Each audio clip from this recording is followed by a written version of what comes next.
नमस्कार दोस्तों, आप सभी का मुरारी एस्पिरेंट ऑफ यूपीएससी में स्वागत है। आज फिर से उपस्थित हैं हम आप लोगों के सामने कुछ ऐसे प्रश्नों को लेकर जो कि सभी प्रकार के कंपटीशन एग्जाम के लिए महत्वपूर्ण है। तो दोस्तों, बिना समय गंवाए चलते हैं हम अपने प्रश्नों की ओर। आज का प्रश्न है, भारतीय अर्थव्यवस्था कैसी है? ऑप्शन ए पूंजीवादी अर्थव्यवस्था, ऑप्शन बी साम्यवादी अर्थव्यवस्था, ऑप्शन सी स्वतंत्र अर्थव्यवस्था और ऑप्शन डी मिश्रित अर्थव्यवस्था। ये एसएससी 2014-2015 में पूछा गया है। दोस्तों, इसका आंसर हो जाएगा ऑप्शन डी मिश्रित अर्थव्यवस्था। अगला प्रश्न है, मिश्रित अर्थव्यवस्था का क्या अभिप्राय है?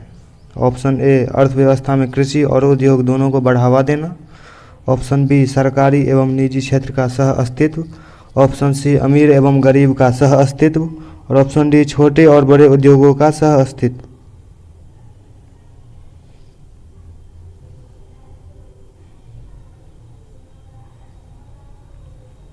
दोस्तों, इसका आंसर हो जाएगा ऑप्शन बी सरकारी एवं निजी क्षेत्र का सह अस्तित्व। अगला प्रश्न है, आर्थिक विकास के दृष्टिकोण से भारत की गिनती होती है?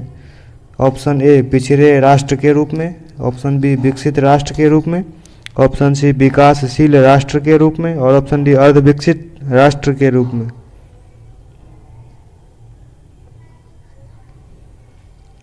दोस्तों, इसका आंसर हो जाएगा ऑप्शन सी विकासशील राष्ट्र के रूप में। अगला प्रश्न है, भारतीय अर्थव्यवस्था का कौन सा क्षेत्र सकल राष्ट्रीय उत्पाद में सबसे अधिक योगदान करता है? ऑप्शन ए प्राथमिक क्षेत्र, ऑप्शन बी द्वितीयक क्षेत्र, ऑप्शन सी तृतीयक क्षेत्र और ऑप्शन डी सार्वजनिक क्षेत्र।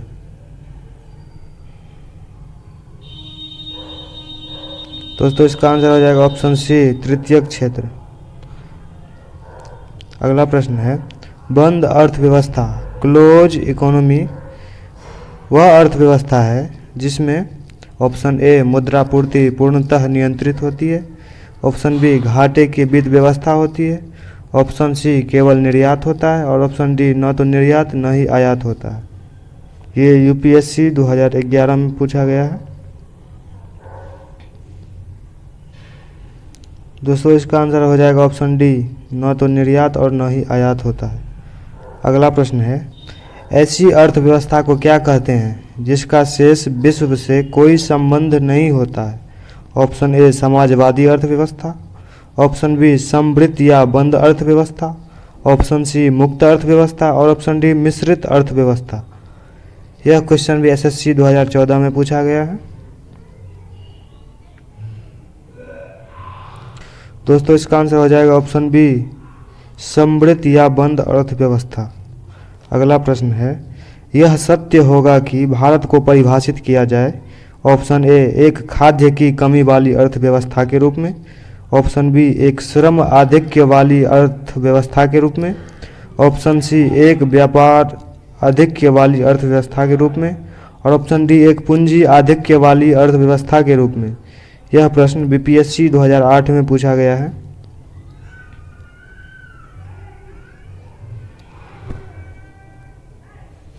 दोस्तों, इसका आंसर हो जाएगा ऑप्शन बी एक श्रम आधिक्य वाली अर्थव्यवस्था के रूप में। अगला प्रश्न है, किसी देश का आर्थिक विकास निर्भर किस पर करता है? ऑप्शन ए प्राकृतिक संसाधन, ऑप्शन बी पूंजी निर्माण, ऑप्शन सी बाजार का आकार और ऑप्शन डी उपयुक्त सभी। यह प्रश्न भी एसएससी 2011 में पूछा गया है।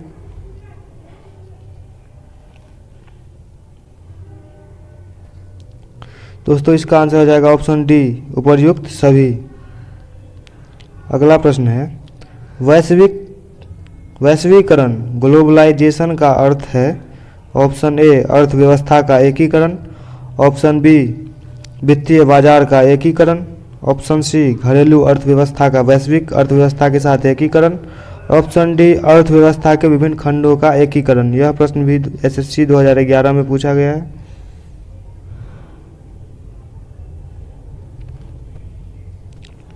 दोस्तों, इसका आंसर हो जाएगा ऑप्शन बी अंतर्राष्ट्रीय व्यापार में बाधाओं को समाप्त करना। अगला प्रश्न है, भारतीय अर्थव्यवस्था के वैश्वीकरण ग्लोबलाइजेशन का अर्थ है।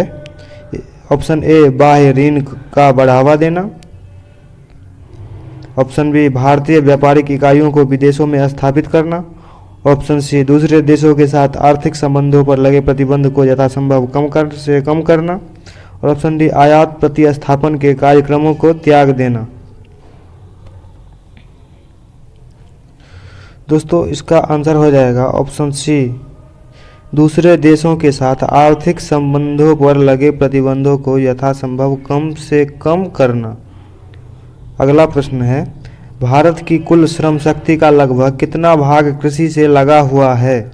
Option A 43%, option B 49%, option C 54% और ऑप्शन डी 65%।